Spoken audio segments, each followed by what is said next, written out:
Whether you're a new real estate investor just taking down your first property or an experienced veteran with thousands of units under your belt, operating your multifamily deal is the make or break point for building wealth. Welcome to this property operations mini-series, part of the Bulletproof Cashflow podcast. This mini-series is hosted by my friend Jack Petrick and of course by me, Agostino Pintus, the host of Bulletproof Cashflow. In this mini-series, we'll cover what you do after you take down that deal and what it's going to take to become a successful property owner that you want to be. So let's go ahead and get into the show. Hey guys, this is Agostino. I have my good friend Jack Petrick on as well. And thank you so much for joining us on this mini series on property management. And so far we've covered so much ground. You know, we've done everything from property management to lease ups to how to find contractors to materials management. You know, we talked a little bit about how this is an entrepreneurial venture. You know, this is something that we have a fiduciary responsibility to our investors when we go and raise that money from them to put into a deal that we're trying to find ways to improve our NOI. And we talked in the last episode about improving and bringing up our income, you know, but one of the often forgotten parts of it is lowering expenses, you know, keeping a close eye on those expenses. And some people have the tendency to say, oh, who cares, it's only $10, it's not a big deal to keep that extra phone line or whatever it might be active where nobody uses phone lines anymore. But I've seen it happen in many deals. But that's the type of thing that will kill you. If you let expenses creep up, it will destroy you, you know, and that's, I mean, I just used the phone line tongue in cheek, but there are many other things that you could possibly do in an asset to watch out for that could potentially burn you if you don't do it right. You know, everything from maintenance on your boiler systems or your HVAC to paying for the right materials, which we covered in a previous episode. But even as far as fighting taxes are concerned too, that's an expense, and people just don't even know that they can even do that. That's even an option, you know. So there's various ways of doing that. And Jack, you're working on a very big deal right now, and maybe you could talk a little bit about some of the expense items that you're looking at and you're taking a closer look at to see what how some of these our listeners can really do and improve on their side. Absolutely. So everything you said is spot on. Like when we're looking to improve income, in order for us to improve income on the tenant side, it involves a lot of capital. It involves always remodeling, crews, material. We have to put a lot of money in order to be able to get rents up. It takes a lot less capital to lower expenses.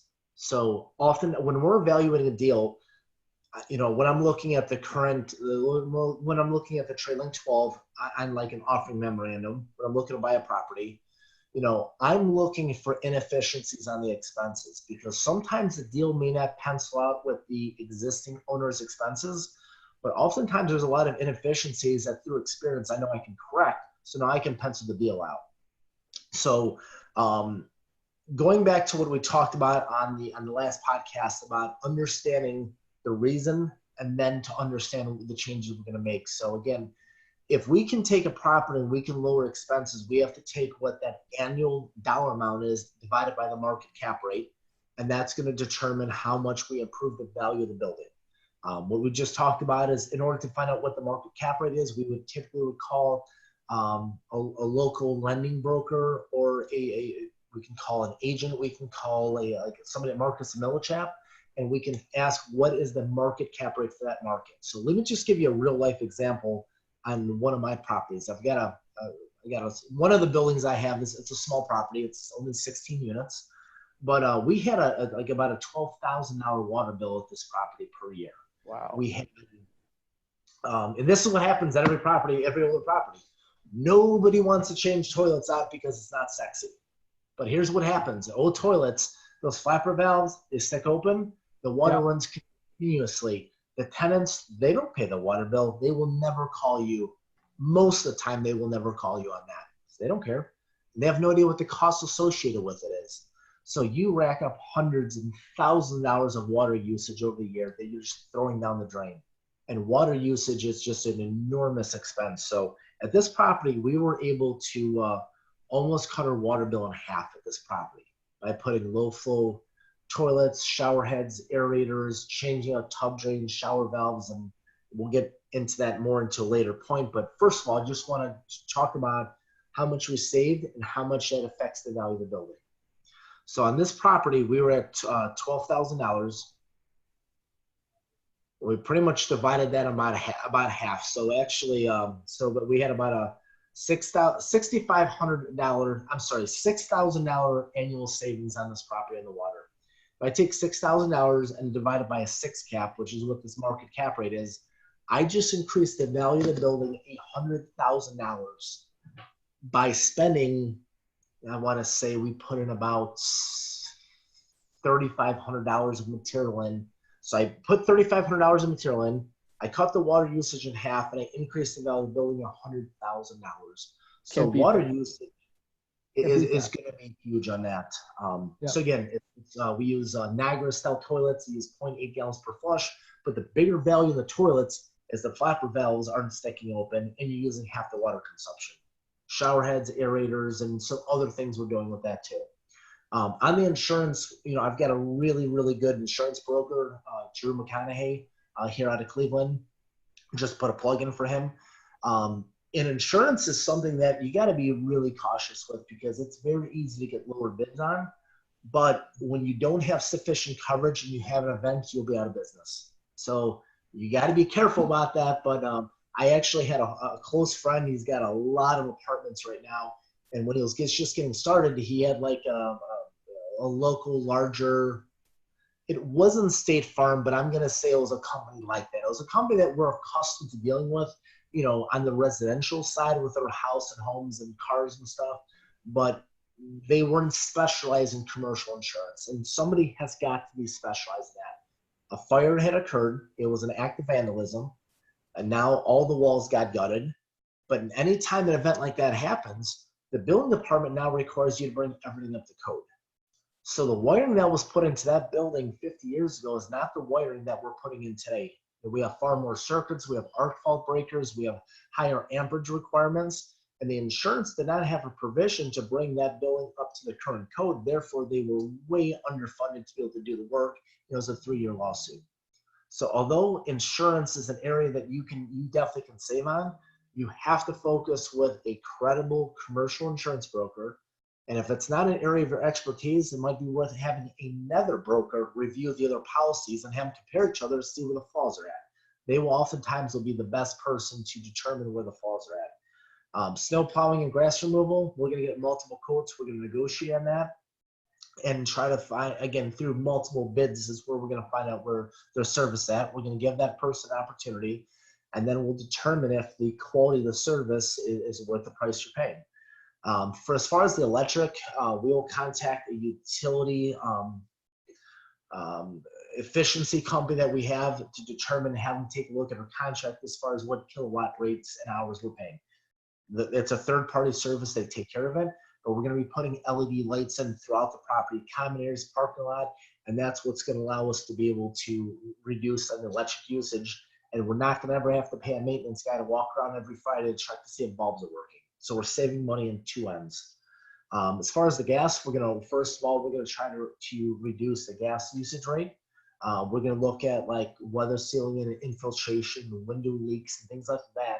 That's going to be allowing the heat to escape the property, which is going to be resulting, in some higher gas bills. A higher capital expenditure, if you've got a property in the Midwest where you're utilizing a boiler, putting a high condensing, high efficient boiler in will be running at like about a 95% efficiency in lieu of the older cast iron boilers, which can be running at a 70% efficiency. If you're in different areas of the country where you have furnaces, this is not going to be so much of a concern, but it's going to depend on what the heating needs of the property are. Materials, repairs and maintenance and turnovers on your expense lines is going to be a big number. We talked about this briefly in one of our other discussions, but the more effort that is spent, cognizant effort spent on putting quality products in the property is going to minimize the amount of money you will have to put back in the property when we have unit turns. That's why we put luxury vinyl in instead of carpeting. That's why we put LED lights in instead of incandescent, so we don't have to touch the bulbs.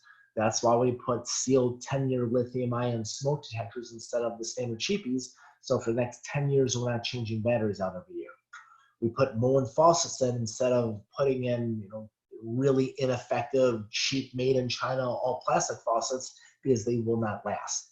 So if we put the quality components in, when we do have to turn those units over, we're focused more on cosmetics, you know, minor drywall repairs and paints to get that unit rent ready in lieu of doing a lot of additional capital improvements.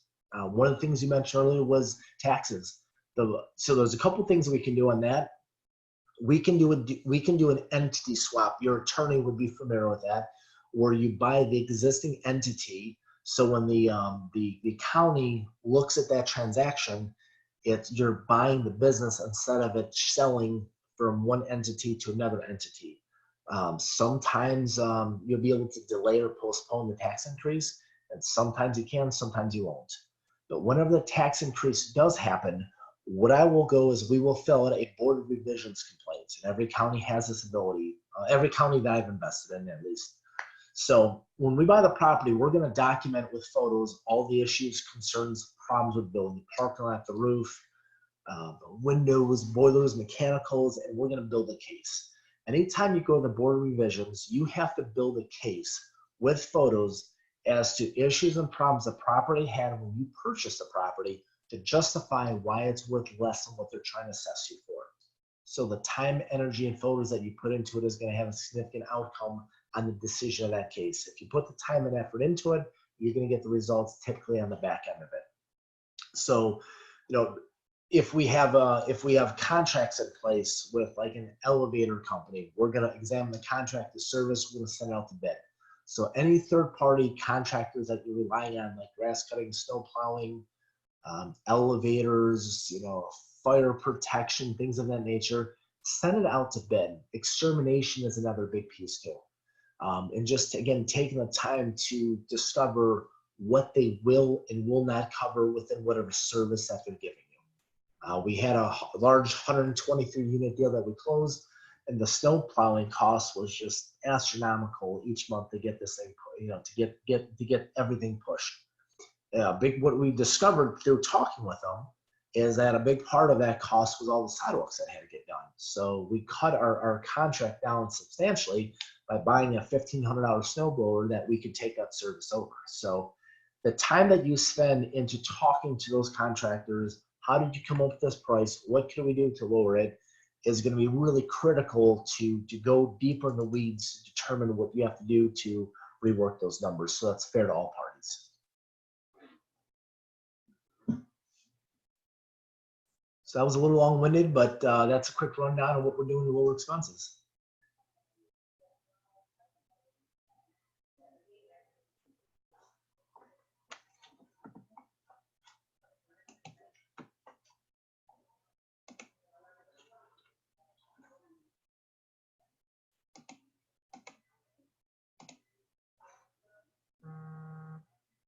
Third. Okay. All right. So you're talking about insurance. So pretend you're mid-sentence. Okay. So on the insurance side of things, insurance is an area where it's very easy to get focused on the premium dollar amount, but not pay attention what the coverage is. Because honestly, none of us are experts in insurance. So what I found is having a reliable, credible insurance broker has been one of the biggest advantages that we've been able to have. It's taken some time to get that. And if you're not sure if you have that person, you know, going on Facebook or asking other multifamily operators, going to brokers is going to be a great way to get resources and referrals. And it's always wise to get 2 to 3 quotes. And if you're not sure on the coverage options, you can also share those 2 other quotes with that third person and do it with all 3 of them and have them point out the inefficiencies of these policies. I've got a friend right now that has a very, very large portfolio, but when he started off, he got insurance with a residential insurance broker, and they did not provide sufficient coverage for that building. So there was an act of arson in that property. The property was at a complete gut, and there was not enough insurance coverage in order to be able to bring all of the building to the current electric codes, building codes, handicap accessibility codes, plumbing codes, and it turned into a 3-year lawsuit. So imagine if you have 3 years of investor payments, bank payments, and you have zero income coming in the property. So having the appropriate insurance is absolutely critical, first of all. Second, it's going to be the premium. But the best success that I've had with this personally is using a commercial insurance broker, because it's a totally different animal than residential. Another thing we're looking at is we're looking at our contracts within the property to see if we can negotiate those down. That's going to be exterminating, grass cutting, snow plowing if you're in that area, elevators, fire protection, fire alarms. That's all going to kind of be bundled within that group. So what we're going to do is we're going to take a look at all those contracts. We're going to find everybody that competes for that same business, and we're going to send it out to bid. And there's a pretty wide gap that you'll see in pricing. If a snow plowing contractor, for example, is in the beginning of the season and they don't have a lot of work lined up, they're going to be more competitive with the pricing than if their schedule's getting full. So being more proactive about getting bids sooner in the beginning of the season before you need it is often going to result in having more competition and more time to be able to negotiate those rates. Now, Jack, there's a tip. Here's a tip for snowplow removal too, or snow removal too. They'll sometimes hit you up for a per push versus a monthly subscription. What I do, I look at the Farmer's Almanac. I'll look at the Farmer's Almanac and I'll see what does the Farmer's Almanac say about how bad the snow is going to be. I actually make decisions based on this, and it works. It actually works. It works for me. And anyway. The crazy thing is our meteorologists cannot decide what's happening the next day in the weather in Ohio here. But somehow at Farmer's Almanac, they are so dialed in. I don't know what it is they do, but that's a great tip on that. Yeah, that's huge. So it's like, and we've saved, I think we ended up paying per push, and there was nothing to push, so we didn't pay anything. But I think we saved like $800 or something like that for the subscription, because property management waited till later in the season to hit the guy up and try to get him try to get him engaged. So yeah, and by it's a perfect example. You took the extra initiative and effort to be creative to find a solution, and that's what it takes. And all these things that we're going to go over: time, initiative, and effort to be able to capture these savings. That's right. That's right. And getting back to the insurance talk here, guys, typically insurance guys, and I'm going to go very broad at this point, they'll typically bid on replacement versus repair. Okay. And the repair is always going to be less money, and that's what they're going to quote you. And never, ever, ever say that will never happen to me. Oh, that bad thing will never happen to me. Hey, guess what? I bought a deal 6 months ago, and literally 2 months after I bought it, the place caught fire, right? So fortunately, no one was hurt. 3 units were damaged. It's $100,000 of damage in this property. So it's like, and the insurance company is already taking a step back saying, oh, well, we don't want to cover this, that, and the other. So they're very happy to take your money. They're not so happy about giving it back to you when you need it. So exactly. Never go on the cheap. You don't want to be stupid about it. You still get the competitive pricing, but it can happen to you. Take this as my word right now on this podcast. It can happen to you. Exactly. When all these quotes come in, you're not going to be able to make an informed decision just by looking at it. You're going to have to take the next step, get on the phone, talk to them. Why is the price this? What can we do to lower it? What are you covering? Not just with insurance, but even, again, talking about snow plowing, grass cutting, elevator service contracts. Like, there's the service of what they're providing is from here to here. Like, it's not just price driven, it's what they're providing. So the only way to figure it out is to take the stop, get on the phone, go deeper in it, and have those conversations. And it's gonna save so much effort with the additional effort that's got to get put into it. That's right. And even on the electric, go ahead. I was going to say, even from the property management perspective too, there's deals that we've gotten into that the property manager was charging the previous owner 8% plus lease ups plus lease renewals, and I think each one of those are $500 a pop, and it was ridiculous. So from the time you're acquiring an asset, I mean, we're paying less than 5% at this point for management, and then we also negotiated a lease up and the renewals. But as you continue scaling and adding more units, don't forget to go back and talk to your property manager about reducing those costs as well if you're outsourcing your property management. that's huge, aside from everything else you pointed out too, right, Jack? I mean, it was huge. Yeah. And just take that same point and go the opposite direction with it.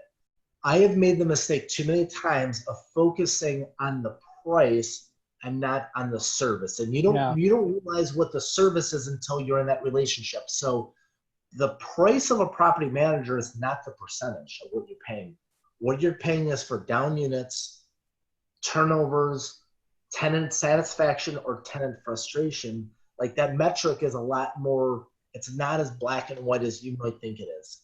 You know, as you have something that's really performing, I honestly go the other direction. That once they've proven themselves, and I pay them more, I bonus them more, I provide additional incentives because they prove themselves. So just realize that somebody at 9% might be cheaper than somebody at 5%.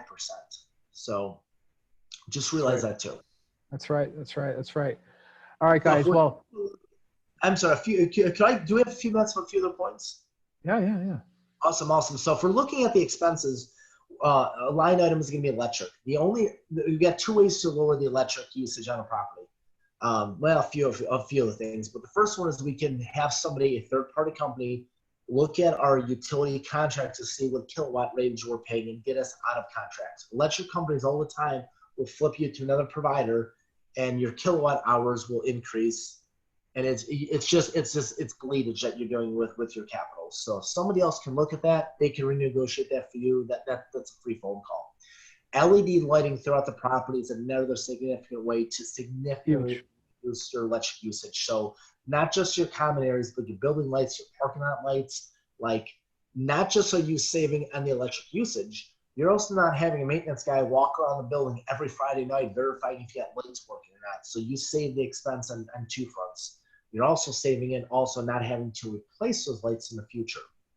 One of the largest items, if you look at a T12, you're looking at income and expenses. Again, now we're focusing on the expenses, is going to be repairs, turnovers, and maintenance. We talked about this briefly in a few podcasts earlier, but I'll touch base on it in case you didn't listen to that episode. But the quality materials that you put in is going to reduce the money you have to put back into the property when you have a turnover. We put in luxury vinyl flooring instead of carpeting. We put quality lifetime warranty molded faucets instead of made in China plastic faucets. We put in lithium ion sealed smoke detectors instead of standard ones because we can go 10 years without changing a battery. So when you have a turnover, the less that crew has to do time-wise, the less money they have to put back into the property, the faster those units turn over, the faster they're rent ready. So those financial decisions on the materials you put in are going to reduce your expenses moving forward. If you're buying properties which you have gas usage, same thing, we'll have a third-party company come in on the gas side and take a look at what we're paying for the gas usage. So that's going to provide a small savings. But we're looking at other common sense items of why we may have higher bills. If you're in the Midwest and you got a property that has a boiler, and if that boiler is at a point it needs to be replaced, a high energy condensing boiler will run at about a 95% efficiency in lieu of the original cast irons that might run at 70%. So that's a huge savings. Sometimes replacement windows have enough savings to do it, or sometimes it's making minor repairs so they seal and they close, and weather stripping and decisions like that. So those decisions matter because that's a one-time repair that saves repetitively moving forward. Another thing you touched on briefly was property taxes. So there's a couple things we can do on that. If you're buying the property, consult your attorney to see if you can do an entity swap, whereas you're buying the existing entities. So when the county is sometimes when they're looking at that, it's not appearing as if it's a sale. So that's not as likely to trigger a tax increase as fast. Sometimes you can avoid it. Sometimes you can delay it, but eventually it's going to come. Once it does come, your option at that point is to go to the Board of Revisions. So Board of Revisions is a process. You fill out the paperwork of what you feel the tax value should be. But now you have to do the homework to actually fight that case. The best way to handle that is when you buy the property, get photos of everything that's wrong with the property. Roof, sidewalk, parking lot, mechanicals, units, windows. Again, everything that's a defect is something you want to highlight when you go to build that case. Somebody had mentioned this to me some time ago, but when you hire an attorney, You're hiring them to build a case on your behalf to put you in the best light. So you likewise have to do your homework to build a case to justify the supporting facts why the property should be valued less than what you're saying, than what they're saying it's worth. And the more effort you spend on that, the more likely your results are going to be. So, again, whenever we buy a property, we're looking line by line at every expense. It's tedious. It takes time. Trash collection is another significant savings I was able to deploy, because right now I've got enough properties. I was able to go to all 3 of my local trash collection companies and negotiate an extremely discounted rate for all the properties. So that was the work we did once. That we were able to capture anywhere from less than 100 to hundreds of dollars a month of saving, property after property after property. So again, as you're buying more property, you also have more room to negotiate these contract prices with these vendors. So let me just add one last thing. Another thing that's been beneficial, let's say if you have an apartment building surrounded by a bunch of other apartment buildings, someday you might want to buy those other buildings. So why not find the owners of those buildings, say, hey, we both need our grass cut, snow plowed, or this and that. What if we were to work together and try to get a combined package from these vendors and see if they're in this one spot, if they would hit all these properties and get a better rate? That's going to do a couple of things. That's going to provide, the ability to get a lower price. But the bigger play on that is building relationships with those other owners. Because someday, when they may want to sell, if you already have an existing relationship and you own nearby, you have a much better likelihood of opening up that conversation versus a cold call when that time comes. That's right. That's beautiful right there too. I love that, because I'm really big on building relationships, and that in itself is huge too. And one thing we didn't touch on is ratio utility billing, RUBS. Yep. That is another thing to do, where what you're doing is you're taking the actual bill, you're dividing it up depending on square footage, maybe the number of tenants in a unit, and you're separating out your gas, electric, and water. Now, the thing to watch out for is typically your property management company, they have the systems in place, like AppFolio, for instance, has that built into their system. But some cities, it's illegal to actually do that. Cleveland, you're not allowed to do that. In Akron, you can. And if you're dealing with subsidized housing, where the city's paying the entire rent bill, you also have to watch out for like how much are they going to pay versus is the savings worth the hassle, basically, right? Sure. But ratio utility billing has been, that'll keep people in check. We talked about water earlier and how you keep those flaps open and water will just run. If a tenant knows they're paying for the water, even if they're paying for a portion of the water, they will call you. They will call you, even if it's a little bit. They will call you because they want to avoid that pain. So that part is huge. Well, okay, guys, thank you so much for joining us on this episode. We have much more stuff coming up down the pipe here. So if you have any questions for us that you want to ask us, go to bulletproofcashflow.com. You're going to see a little button there. It says ask a question. Hit that button. Another window will pop up. You can ask your question right there on the website. If we use your question on the air, we're going to send you a free gift. Okay. So, and of course, if you're liking what you're hearing, please, please, please do us a favor. Leave a comment, rate the show, give us 5 stars. We'll always love those 5-star ratings. Okay. And looking forward to seeing you on the next episode. All right. Take care, guys. I'll talk to you soon.